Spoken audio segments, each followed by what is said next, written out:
सभी भाइयों को नमस्कार। एक बार शेयर कर दीजिए, फिर शुरू करते हैं।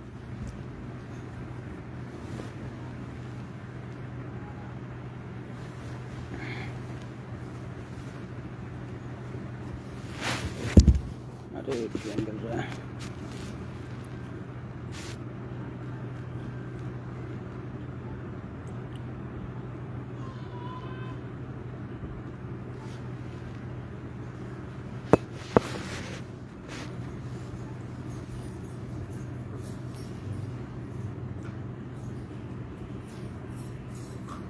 शेयर कर दीजिए एक बार और बताइए मेरी आवाज़ आ रही है तो। नमस्कार सभी साथियों को।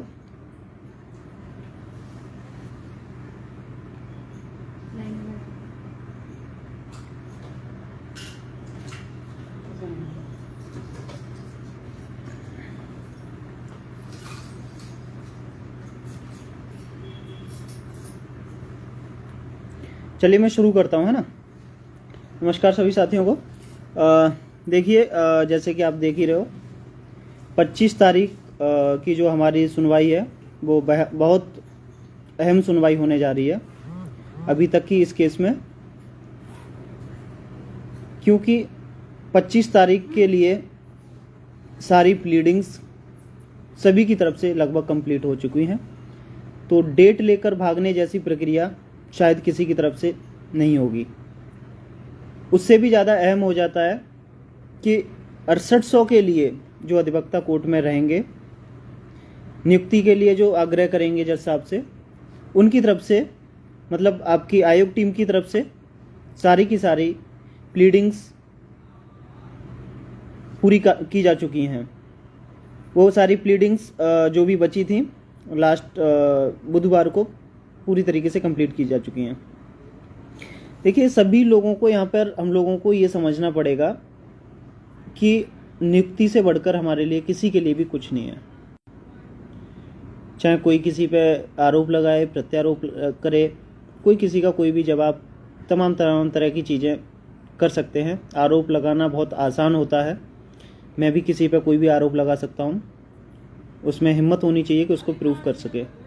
इसलिए कोई किसी पे कटाक्ष करे या प्रत्यारोप, आरोप कुछ भी लगाए, तो एक बार आप सब लोग उनसे पूछें कि इसका प्रूफ क्या है, क्योंकि प्रूफ किसी के पास नहीं होता है। और प्रूफ तब होगा जब कोई आरोप सत्य पाया जाएगा। तो सभी साथियों से मैं बताना चाहूँगा कि जो 25 तारीख की हमारी सुनवाई है वो बहुत ही अहम सुनवाई होने जा रही है, क्योंकि 25 तारीख को हमारे अधिवक्ता, जैसा कि मैंने अभी आपको बताया था, सुबह से हम लोग लगातार बता रहे हैं कि सीनियर अधिवक्ता संदीप दीक्षित जी को हम लोगों ने एंगेज किया था, जो हमारे केस में लगातार पिछली 2 सुनवाइयों से मौजूद रहे हैं। और संदीप दीक्षित जी एक ऐसे अधिवक्ता हैं जिनको माननीय जस्टिस राजन रॉय सर जो हैं, उन्होंने जज बनने के लिए रिकमेंड किया है। एक ज्यूरी सिस्टम होता है, ज्यूरी सिस्टम के तहत जो भी सीनियर लॉयर होते हैं उनको जज बनने के लिए रिकमेंडेशन दी जाती हैं। तो संदीप दीक्षित जी के लिए रिकमेंडेशन राजन रॉय सर ने दी हैं। आप लोगों के कोई कमेंट नहीं आ रहे हैं, या तो मेरे शायद कमेंट ऐसा तो नहीं ब्लॉक हों।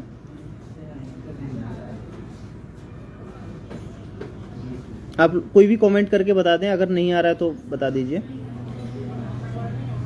तो इसलिए हम लोगों ने संदीप दीक्षित जी को यहाँ पे अपॉइंट किया था, क्योंकि संदीप दीक्षित जी एक ऐसे लॉयर हैं जो इस केस में पूरी 69,000 में अभी तक कहीं पे अपॉइंट नहीं हुए थे। उनकी रिकमेंडेशन तमाम वकीलों ने दी थी हमें। हमारे जो सीनियर अधिवक्ता हैं माथुर सर, उन्होंने भी रिकमेंड किया था कि अगर आपको किसी अन्य अधिवक्ता को इस केस के लिए हायर करना है तो मैं रिकमेंड करता हूं संदीप दीक्षित जी के अलावा आप कहीं पर मत जाइएगा, क्योंकि संदीप दीक्षित जी जैसे लॉयर अभी इस कोर्ट में मुझे नहीं लगता, क्योंकि जिस तरीके से हमने उनकी सुनवाई सुनी है, लास्ट हियरिंग सुनी है, उससे पहले डिवीजन बेंच में हम लोगों ने उनकी बहस सुनी थी। जब डिवीजन बेंच में हमारी बहस चल रही थी तो बहस के टाइम पे ही मैंने अपने साथियों को बोल दिया था कि इस बहस का परिणाम क्या होगा मुझे नहीं पता, क्योंकि हम लोग एक इंटरिम ऑर्डर के तहत कोर्ट में डिवीज़न बेंच में आए हैं। इसका इसलिए क्योंकि हमारा फेवर में ज़्यादा नहीं हो सकता था, तो क्या होगा मुझे नहीं पता, लेकिन इनके सर के जैसी बहस मैंने नहीं देखी है, वास्तव में नहीं देखी थी जो उन्होंने बहस की। इससे पहले हम लोगों ने माथुर साहब को भी बहस करते देखा था, यूएन मिश्रा साहब को बहस करते देखा था, एलपी मिश्रा साहब को बहस करते देखा था, लेकिन संदीप दीक्षित जैसी बहस किसी ने नहीं की थी।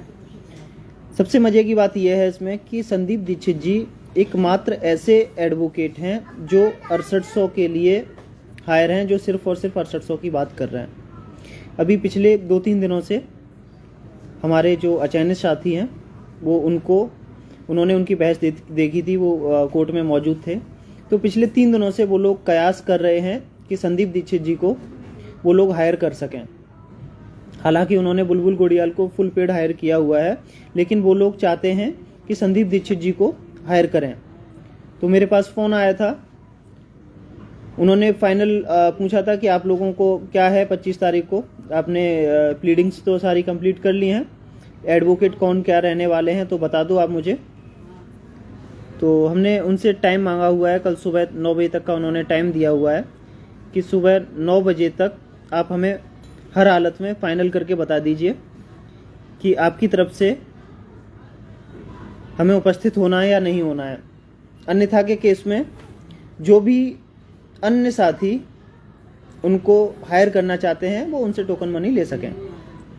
तो कल सुबह तक का हमने टाइम मांगा हुआ है उन्होंने। आप सभी लोगों का सहयोग, आज ही हम लोगों ने कल शाम को अकाउंट जारी किया था और 50,000 रुपये सहयोग आ चुका है अभी तक। हमें माननीय संदीप दीक्षित जी के लिए 1.5 लाख रुपए उनकी फ़ीस है, 1,50,000 एवं 15,000 के आसपास अन्य खर्चे आ जाते हैं डॉक्यूमेंटेशन के, जूनियर के। तो टोटल लगभग एक सुनवाई का खर्चा उनका जो पड़ता है हमें वो लगभग 1,65,000 के आसपास पड़ता है, या 1,62,63 जो भी लगता है। तो उतने पैसे का हमें इंतजाम करना है। लगभग 50,000 रुपये अभी तक आ चुके हैं, उससे ऊपर ही आ गए, 55,000 के आसपास आ गए हमारे पास। बाकी के पैसों का इंतजाम करना है। कल सुबह 9 बजे तक उन्हें फाइनल बता देना है। अगर हमारे पास 1 लाख रुपए के ऊपर सुबह आ जाते हैं तो हम उनको फाइनल कर देंगे। अगर नहीं आ पाते हैं तो उनसे कह देंगे आपको जिसकी तरफ से बहस करनी है आप बहस कीजिए, क्योंकि कोई भी साथी यहाँ पे इतना सक्षम नहीं है, क्योंकि अभी हमें उन्हें अगली डेटों में भी उतारना है। अगर इस डेट में सक्षम हम लोग नहीं कर पाते, उनका पूरा नहीं कर पाते हैं, तो अगली डेटों में भी नहीं उतार पाएंगे संभवतः। तो उनका रहना अत्यंत आवश्यक है, ये आप लोगों के समझ में आ ही रहा होगा। कुछ साथी मेरे पास फ़ोन कर रहे थे कि भैया जो आपने अकाउंट नंबर शेयर किया हुआ है इसमें लोगों को पैसे ट्रांसफ़र करने में दिक्कत आ रही है, क्योंकि उसमें बैंक का नाम नहीं लिखा हुआ है। तो मैं सभी साथियों को बता देता हूँ, मैं एक द्वारा से उसको एडिट करा देता हूँ। और जो बैंक का नाम है वो है कैनरा बैंक। कैनरा बैंक का अकाउंट है, वो जॉइंट अकाउंट है।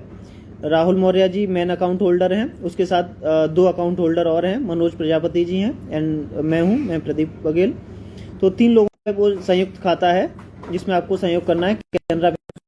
सुबह हर हालत में 9 बजे तक बता देना है कि हमें क्या करना है, आपको आगे अपीयर करा पाएंगे या नहीं करा पाएंगे। कुछ साथी मेरे पास फ़ोन कर रहे हैं जो कह रहे हैं कि देखो भैया हमें किसी ने बताया कि संदीप दीक्षित को आपने पहले से हायर कर रखा है, तो अचयनित कैसे हायर कर सकते हैं। तो जिस किसी ने भी इस तरह की अफवाहें उड़ाई हैं कि संदीप दीक्षित जी को हम हायर कर चुके हैं तो और कोई हायर नहीं कर चुका है, तो उन्हें शायद मुझे लग रहा है कि थोड़ा सा अपने आप को अपग्रेड करने की ज़रूरत है। बच्चों जैसी बातें ना करें। यहाँ पे अधिवक्ता जो होते हैं उनको कोई कभी भी हायर कर सकता है, ऐसा कुछ नहीं होता है। वो टुच्चे वकील होते हैं जो इस तरह की बातें करते हैं कि हमने आपकी तरफ से पेमेंट ली है तो हम नहीं जा सकते, ऐसा कुछ नहीं होता है। जो पैसा देगा उसकी तरफ से वो लोग बहस करते हैं। अभी यूएन मिश्रा साहब थे, 13,156 की तरफ से बहस कर रहे थे, उसके बाद हमने 6800 पे बहस करवाई, उसके बाद फिर से वो 13,156 पे बहस करने जा रहे हैं। तो ऐसा कुछ नहीं है कि कोई माथुर साहब पहले 13,156 पे बहस कर रहे थे, उसके बाद अभी हमने 6800 पे बहस करवाई थी उनसे। अब अगर हम लोग उनको इंगेज नहीं करेंगे अगली डेट में, तो हो सकता है वो जनरल वालों की तरफ से भी बहस करें। तो वो अधिवक्ता है, उनका काम है बहस करना, जो उन्हें पैसे देगा उनकी तरफ से वो लोग बहस करेंगे। तो किसी के मन में इस तरह की भ्रांतियां हैं वो अपनी भ्रांतियों को निकाल ले। यहाँ पे कुछ भी स्थायी नहीं होता है, जो जिधर पैसा मिलेगा वहाँ पे बहस करते हैं। बस यहाँ पे फ़र्क ये होता है कि अगली डेट के लिए किसने पहले इंगेज कर लिया, जो पहले पैसे दे देगा उसकी तरफ से वो बहस करते हैं। हम लोगों ने सुबह 9 बजे तक का उनसे टाइम मांगा हुआ है। अगर पर्याप्त सहयोग आ जाएगा तो उनको टोकन मनी दे दिया जाएगा एवं अपनी 25 तारीख के लिए उनको अपीयर होने के लिए बोल दिया जाएगा। सुबह से कुछ लोग बोल रहे हैं कि इतना उहापोह की स्थिति चल रही है, तो आप लोग खुद समझदार हैं। हम लोगों ने आपको सभी मतलब अब तक जितना भी सहयोग आया था उसका एक हिसाब किताब बनाकर दे दिया था। अभी तक इस पूरे आरक्षण केस में या फिर 69,000 की शिक्षक भर्ती जितनी भी हुई है, किसी ने किसी तरह का कोई हिसाब नहीं दिया है, लेकिन हम लोगों ने पहली बार हिसाब दिया और आपकी समझ में भी आ गया होगा। देखिए, जब पहली बात तो यह है कि हमें शायद पैसे मांगने की ज़रूरत नहीं पड़ती। हमने उस हिसाब से अपने केस को मैनेज किया हुआ था कि हमें पैसे मांगने की कब ज़रूरत पड़ेगी, लेकिन जो कुछ परिस्थितियां आई जो हमारे अनुकूल नहीं थी, क्योंकि ये वही अधिवक्ता थे जिन्होंने केस कोर्ट में जाकर बोल दिया था कि नोटिस सर्व करना है, और नोटिस सर्व करने के लिए जब बात आई तो सभी पीछे हट गए थे, क्योंकि हमें पता है कि हमारे लिए नियुक्ति कितनी ज़रूरी है।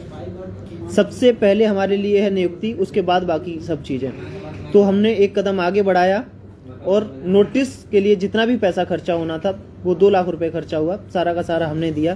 पहले हमें बोला गया व्यक्ति विशेष के द्वारा कि आधा पैसा हम दिलवा देंगे, लेकिन एंड में मुकर गए। फिर उसके बाद हमारे ऊपर उल्टे सीधे इल्ज़ाम लगाए।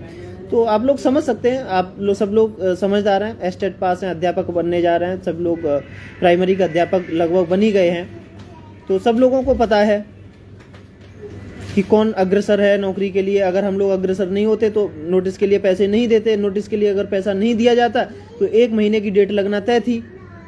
अगली डेट आपकी लगती जाके मई में 25 मई की डेट लगती या 26-30 मई की डेट लगती, तो 1 महीना आप ऑलरेडी फिर से डिले हो जाते।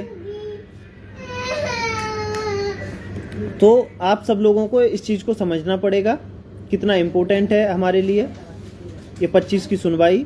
और 25 की सुनवाई में हम लोग जो कोर्ट में मुद्दा रखने वाले हैं वो भी मैं आपको बता दूं। देखिए, हमारी तरफ से जो तैयारी है 25 तारीख के लिए, 25 तारीख को पहली बात तो हमने सरकार से भी बात की हुई है, उनकी तरफ से भी तैयारी जोरों पर है। देखते हैं वो लोग कोर्ट में क्या करते हैं। उसके अलावा हमारे अधिवक्ता वहाँ पे यही बहस करेंगे कि 6800 की नियुक्ति को तुरंत से बहाल किया जाए। इस पर किसी तरह की कोई भी रोक नहीं होनी चाहिए, क्योंकि ये वो 6800 अभ्यर्थी हैं जिनको पिछले 1-1.5 साल पहले नौकरी मिल जानी चाहिए थी, लेकिन ये दर दर भटक रहे हैं। पिछली बार भी उन्होंने बहस में ऐसी ही बातें की थी, लेकिन 13-156 के अधिवक्ता को ये सब पसंद नहीं था। वो नहीं चाहते थे कि नियुक्ति हो, तो उन्होंने 1 महीने की डेट लेके चले गए। तो हमारी तरफ से यही बहस की जाएगी कि अब 13-156 आप, हमें फ़र्क नहीं पड़ता है, 1 साल चलाइए, 2 साल चलाइए, 10 साल चलाइए, लेकिन हमें नियुक्ति दीजिए। हमें कोई फ़र्क नहीं पड़ता है, आप उनको रखो 6800 को या निकालो या सरकार के ऊपर छोड़ो, उनसे हमें कोई फ़र्क नहीं पड़ता है, लेकिन हमें 6800 को नियुक्ति मिलनी चाहिए हर हालत में। ये हमारी तरफ से दलीलें रखी जाएंगी। अगर कोई अधिवक्ता लंबी डेट लेने की कोशिश करेगा तो हमारी तरफ से हमारे अधिवक्ता यही बहस करेंगे कि आपको जो डेट देनी है दीजिए, कोई हमें परेशानी नहीं है। पहली बात तो आप रेगुलर इसको हियरिंग को कीजिए और केस को ख़त्म कीजिए, क्योंकि डेट का सिलसिला पिछले 2 सालों से चल रहा है इस केस में। हमें नियुक्ति दीजिए, और अगर कोई डेट फिर भी ज़बरदस्ती लेने की कोशिश कर रहा है तो आप हमें नियुक्ति दे दीजिए, फिर आप 6 साल के बाद की डेट दीजिए, हमें कोई फ़र्क नहीं पड़ता। लेकिन उसके सबसे ज़्यादा ज़रूरी है हमें नियुक्ति मिलना। हमारी तरफ से पूरी तरीके से यही प्रयास किया जाएगा कि 25 तारीख को हमें रिलीफ ग्रांट किया जाए एवं नियुक्ति दिलवाई जाए। तो मात्र और मात्र एक अधिवक्ता हैं संदीप दीक्षित जी, जो इन सब बातों को रखेंगे। जो भी साथी आयोग टीम के द्वारा पार्टी बने हैं वो अपना दायित्व पूरी तरीके से नहीं निभा रहे हैं। अगर वो अपनी पूरा दायित्व नहीं निभाएंगे तो वो स्वयं जिम्मेदार होंगे। अगर वो सहयोग नहीं करेंगे तो उनकी पिटीशन पे वकील खड़े नहीं हो पाएंगे। ये उन सबको समझना पड़ेगा, क्योंकि वहाँ पे जो इंटरिम रिलीफ की डिमांड होने वाली है वो आपकी उसी आईए पे रिलीफ की डिमांड होने वाली है।